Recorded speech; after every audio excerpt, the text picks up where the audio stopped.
Shtetet e Bashkuara hapin portalin për projekte në fondin e rindërtimit USA Ukrainë. Investimet e para priten së shpejti. Korporata amerikane për financimin dhe zhvillimin ndërkombëtar njoftoi hapjen e një portali online përmes të cilit palët e interesuara mund paraqesin propozime për projekte në kuadër të fondit të rindërtimit SBA Ukrainë. Sipas DFC, investimet e para pritet të shpallen në muajt në vijim. Fondi i investimeve për rindërtimin e Ukrainës i krijuar në kohë rekord në kuadër të marrëveshjes për mineralet e nënshkruara në 2 vendet në prill, nisi zyrtarisht funksionim në dhjetor, fokusuar në investime strategjike.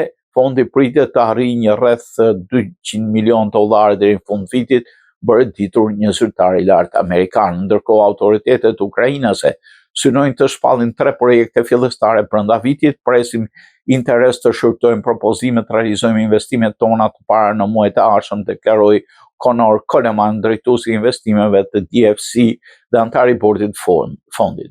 Drejtori ekzekutiv i DFC, Ben Black, theksoi se hapja e portalit nënvizon angazhimin e presidentit amerikan Trump për një paqe të qëndrueshme në Ukrainë, duke hapur rrugën për projekte dhe investime që shërbejnë interesave të përbashkëta të Shtetet e Bashkuara dhe Ukrainës. Sipas tij, fondi do shërtojë propozime në një gamë të gjerë sektorësh, përfshirë mineralet kritike, prodhim energjie, transport dhe nxjerrje hidrokarburësh, transport dhe logjistik, teknologji informacioni dhe komunikimi, teknologji të reja dhe inovative.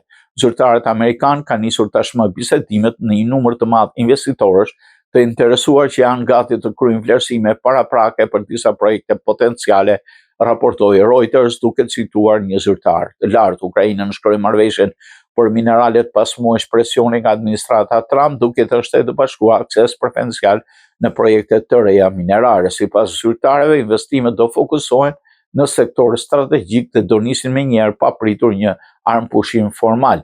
Një avantazh ky theksohet është se projektet do të mbajnë flamurin si Shtetet e Bashkuara dhe Ukrainës, duke ofruar një nivel shtesë sigurie duke nxitur pjesëmarrjen e sektorit privat në rindërtimin e Ukrainës.